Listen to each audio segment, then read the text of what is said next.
releases and one that was released in like the past year that's on streaming services now, and one throwback from when I was a kid that I rewatched. So sit back and relax. Don't forget to give the video a like, to comment down below, and subscribe, and turn on post notifications to not miss a video from me. And let's get into it. I don't know why my pinky feels my pinky feels different. Okay, so firstly, the most dramatic one we have to talk about is It Ends With Us. It Ends With Us. It Ends With Us. This is the adaptation of Colleen Hoover's It Ends With Us book. It was directed by Justin Baldoni, who also plays Ryle, the abusive boyfriend in the movie. So he bought the rights for the movie, really believed in it, really wanted to get the message of this film out there to people, and worked with Colleen to make it be a thing. And the main character, Lily, is played by Blake Lively. So this is a controversial story in general. It's a controversial book. Colleen Hoover is a controversial author. People tend to either love or hate her books. Some people say that her books romanticize domestic violence, which is a big theme in It Ends With Us. That's kind of the story. The story is kind of supposed to be that the domestic violence is going to end with Lily. At least this is the message I got from a sort of hearing, I guess, what Colleen had said about the story before and taking inspiration from her own life, her mother's life. So that's supposed to be the messaging of the story. I have not read the book yet. I have been scared to, because I, have heard these criticisms of people saying that it romanticizes domestic violence, and I don't want to read something that romanticizes that. So I haven't read it yet, but I did see the movie, so I did pick up the book to read, because now I want to compare, because I did feel very conflicted with the movie. But anyways, the messaging is supposed to be that the cycle is going to end with Lily. So people either love or hate it. Some people say that it's realistic, that it does a good job or whatnot, and other people say the opposite. So yeah, a lot of different opinions about it, and I was nervous, but I was like, you know what, let me watch it. So the actual movie, I felt conflicted about not having the background of the book to go off of and just watching it as a movie. I was a little like, I don't know, I felt like the messaging was I felt like it could have been done better. I felt like the ending was good when Lily gave her little spiel and was like, which they even have this in the trailer, so even though it's like the ending, they put this in the trailer, so I guess it's not a spoiler, but she gives her a little spiel at the end where she's like, if you had a daughter, or if your daughter comes to you one day and tells you, like, my husband, it's me, but it's okay, he loves me, or he pushed me down a flight of stairs, but it was an accident, or like da da da da da, then like what would you tell her?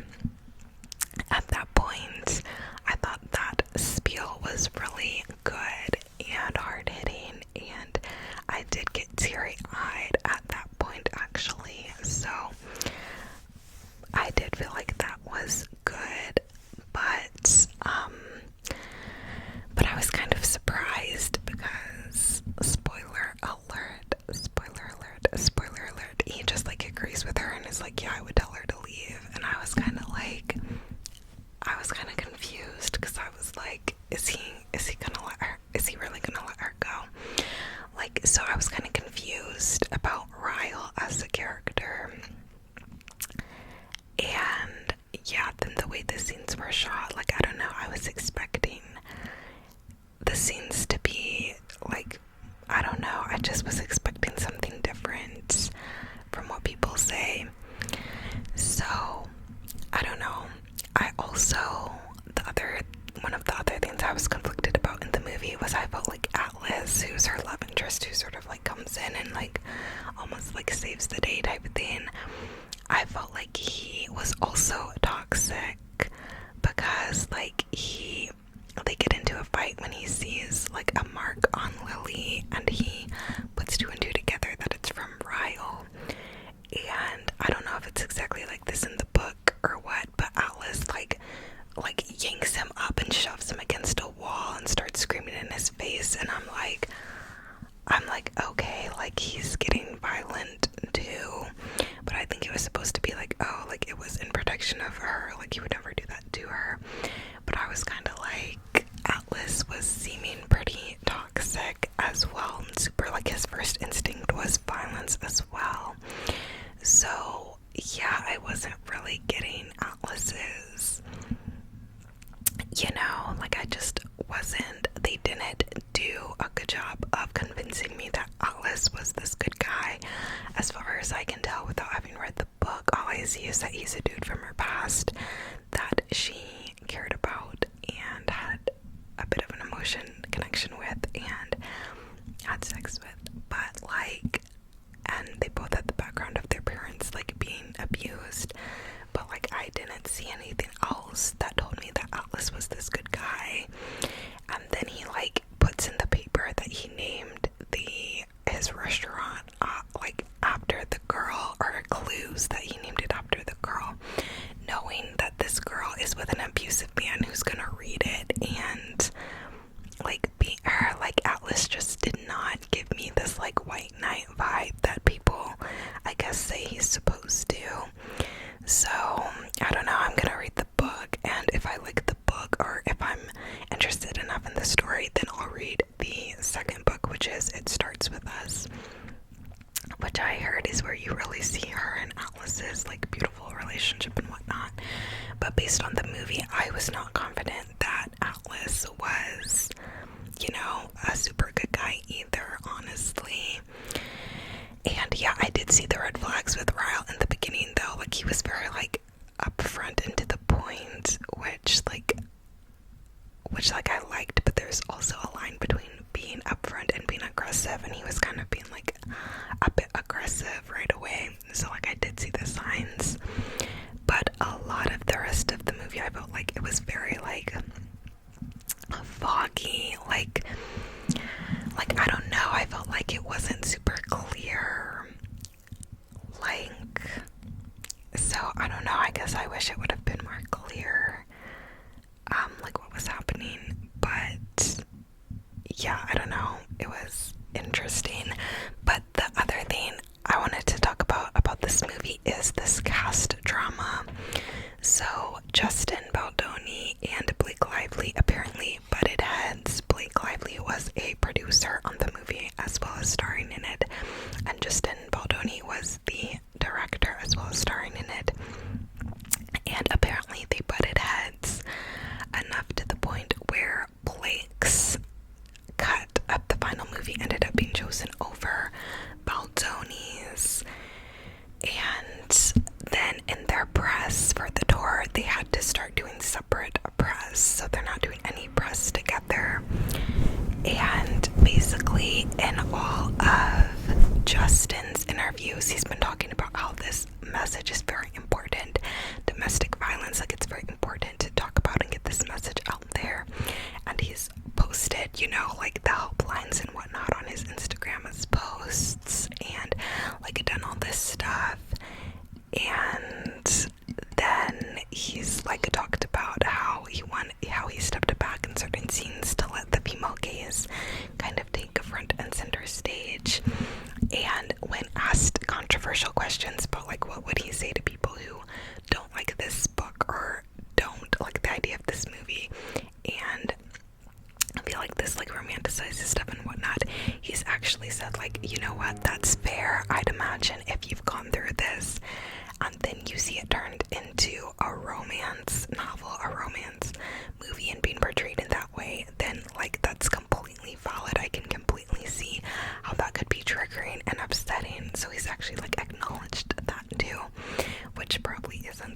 you want to hear if you're the author of the story. Like, you're probably like, no, don't agree that there's any faults with this, like, da da da. But he's been pretty open about stuff, and so people, the public, are saying that he's like the only one talking about domestic violence, the messaging on the press tour. Meanwhile, Miss Blake Lively has been promoting her hair care line on the store, saying she used her hair care in the movie, so look at her hair because it's used with her hair care line and by her hair care. And in the interview, she's like spraying the hair care on the interviewers and like kind of making it about that, and then talking about how her husband's movie, the new Deadpool movie, is out and how she was in that too, and it's so cool to be in both movies right now. And so kind of then making it about her and her husband being this power couple in Hollywood. And then she also says how like this is not a movie about domestic violence, which I think many would argue it is. Like, that's literally what it is about. But she said, like, you know what, Lily's not defined by this, which I get. Like, yes, Lily is more than that. I haven't experienced that, but I think people are largely upset right now because they're like, but that is kind of the messaging of this story. Like, this is not a true story. I mean, it was based off of some events from Colleen's mother's life, apparently, but this is not like a biography. This is like made up characters, and the messaging, the story is kind of out there to say like, okay, look, like, it starts with you, it can end with you, as far as being in these patterns, in these toxic relationships, abusive relationships.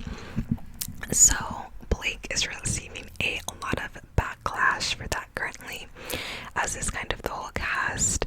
People are saying, you know, from the trailers, it looks like it's like a cute rom-com about a girl who owns a flower shop. The press, like, it's all making it super cutesy, and people are saying like the messaging has really been lost, the plot has been lost, the sauce, like, it's lost in the sauce basically. And so people are saying that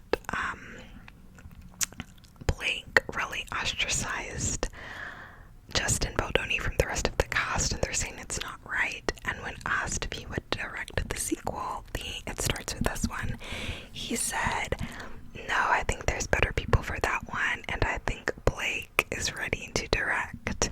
So people are like, oh, saying that that kind of ties into the alleged drama.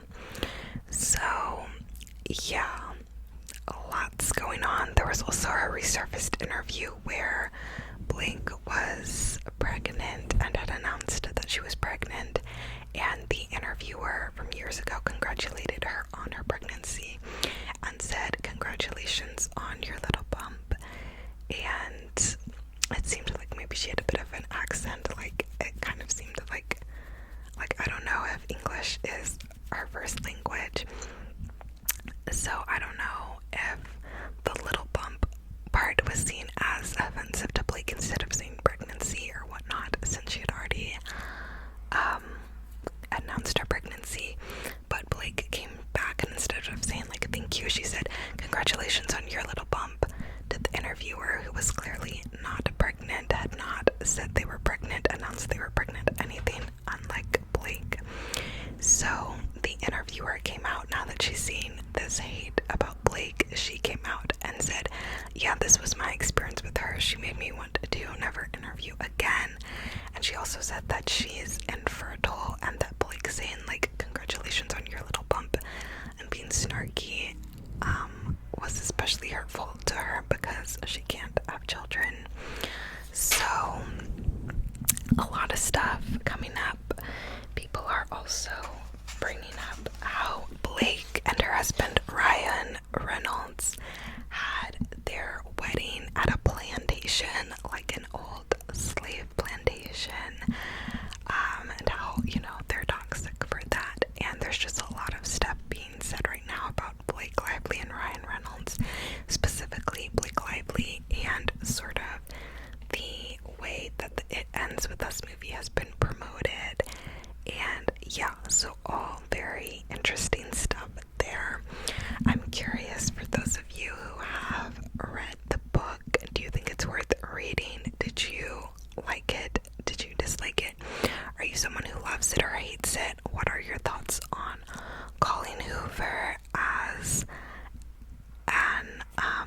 an author? Like, what side of the coin do you fall on? Or are you kind of middle ground? You agree with some criticisms but enjoy others of her books? Whatever, let me know. And yeah, that was the most dramatic movie I had to talk about. But yeah, then on a more casual note, we have Twisters, the Tornadoes movie starring Daisy Edgar Jones and Glenn Powell. Glenn Powell, I have not been his biggest fan. Me and my friend who saw him in Anyone But You, we were like, we do not get the hype, yada yada yada. I will say in this movie, I think he was better than in Anyone But You. Like, he was a little charming, a little charismatic, a little cute. Okay, a little cute, I'll give him that. But I'm still not thirsting over the man. Like, he's just like alright in my opinion. But Daisy Edgar Jones, love her in literally everything she's done. A lot of the projects she's in, I feel like don't sound like something I'd be super interested in normally, but if she's in it, then I'm looking it up. So yeah, I love her always. She just has such like earthy vibes, and I just love it. I love her. So yeah, I saw it because of her with my friend who I saw Anyone But You with. And this was a fun movie. I felt like this movie was low-key, like, add space for Ram Trucks. Every time they showed the little Ram Trucks logo, I was like, oh, ad revenue. Back it up. So that was kind of funny. I thought it was kind of informative. Like, the whole, like, I wouldn't have known to not stay in your cars if there's a tornado.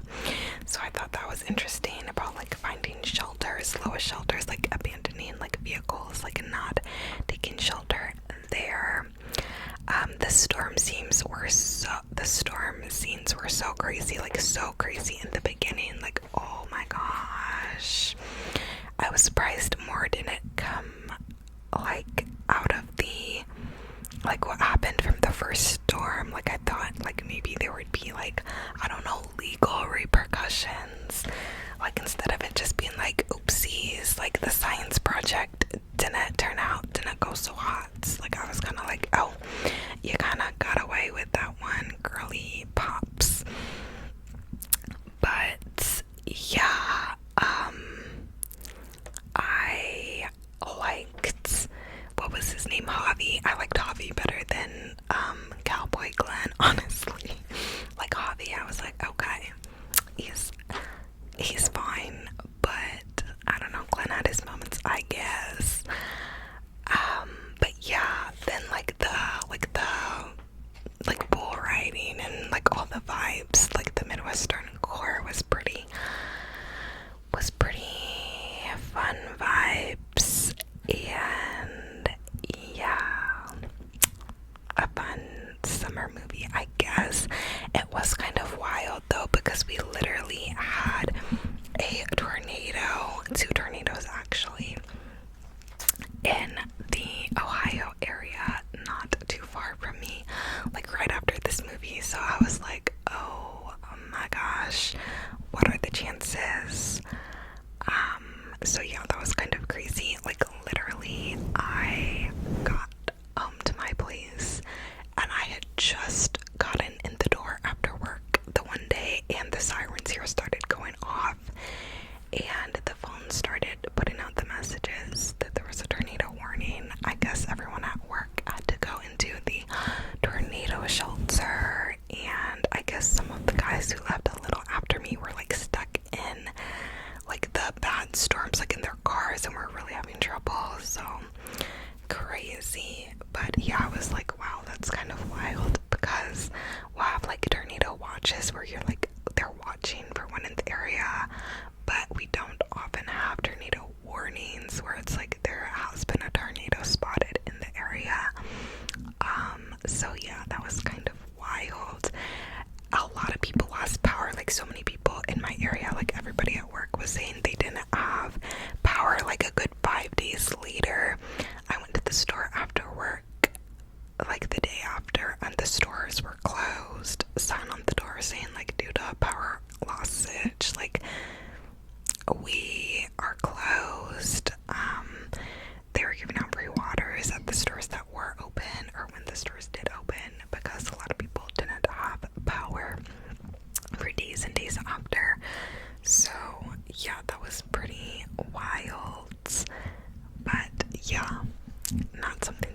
happens super often over here.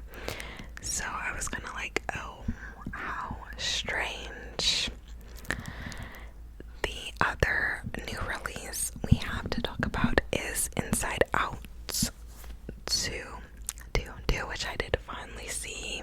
Which if you've been watching my video, you know I've been saying that I wanted to see this literally since it came out.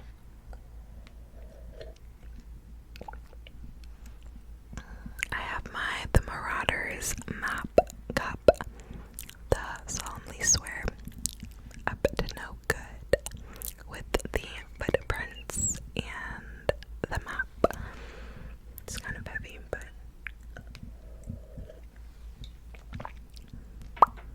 whatever. Who knows that song Heavy by the Mariahs? It's like, I'm heavy, so heavy. And then later it's like, I don't wanna be in love with another, even in another life. That's what I thought of from the word heavy. But okay, Inside Out 2. So this was super cute. I really enjoyed the movie.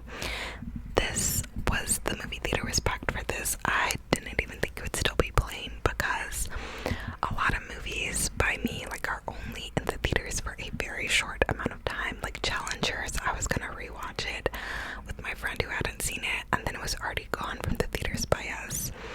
So I didn't get to rewatch it with her. Fall Guy, I think it was only in theaters a few weeks here before it was gone. Didn't get to watch that in theaters. Fly Me to the Moon, like, was literally only in theaters by me for like 2 weeks. I kid you not. So I was surprised it was even still in theaters by me. But it was, and there was a lot of people going like with their families. I really enjoyed this. I liked that it showed how like anxiety was like a response to like your body like evolving with new threats. Like it changes, new threats, and you have to adapt and worry about new things and whatever. And it's your body and mind trying to get ahead of the curve, like this learning curve and whatever. So I appreciated that. I liked how the other emotions were given anxiety its props of like thinking of this, that, and the third. I really appreciated when it showed anxiety was just like frozen in place at the end. I felt like that really showed like a panic attack and an anxiety attack really well. As someone who used to have anxiety attacks a lot, like in middle school, which I guess is like around the age of her in the movie. So I felt like they portrayed that really well. Pretty spot on. And yeah, and I liked the whole messaging at the end of like the quote unquote bad emotions and the quote unquote good emotions all make up who we are at the end of the day. They're all part of our personhood at the end of the day, and like getting rid of the bad thoughts, the bad emotions, the bad memories does not help you grow as a person. Like you can only suppress things for so long. So I thought the messaging was really good. I really enjoyed it. My mom was like, oh, like, I didn't like it. I feel like it made me feel crappy about myself, and like I feel like they made anxiety a villain and da da da. And I was like, I mean, I felt the opposite. I felt like they still gave anxiety its props. Like whatever it was, like anxiety was right in the beginning, and then in the end it was not. It went too far, and that's what anxiety does. So I actually really liked the portrayal. I actually really liked the portrayal and thought it was spot on. But yeah, those were my thoughts there. So if you've seen the movie, let me know what you thought. As with all of these. And then I watched Wish, which was in theaters in the past year, and I meant to go see, but again, I think it was one of those movies that was like not in theaters for super long near me. But I watched it on Disney Plus when I was visiting my family, and me and my older brother watched it, and he thought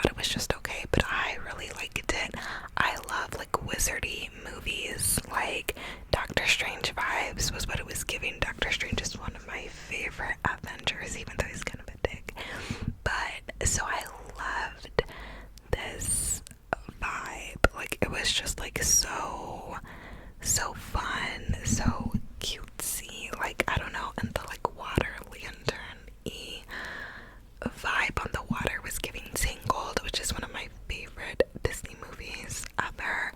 So it was so cute, and I loved the whole theme of the movie about like we have these dreams and they give us our spark even if we never achieve these dreams. Like just having them, feeling them, believing in them, like makes us who we are and is important, and taking that away like really like takes away a person's personhood.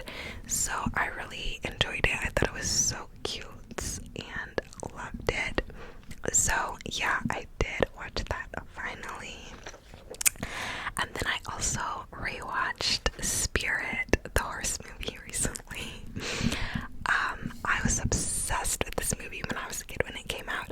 So I looked it up every once in a while. I get the nostalgic feeling of like looking up shows and movies from when I was a kid. So I recently bought Barbie the Princess and the Pauper from Prime Video. I also searched up Angelina Ballerina, I believe, on Prime Video. Started watching that. So cute. Looked up Blue's Clues, watched some of that. Like sometimes those like nostalgic kids show just like make me so happy. So I looked up Spirit, bought it for $15 on Prime Video, so I can now watch it whenever I want. And yeah, it was so cute. The anti-colonial vibes. Okay, we got those in there.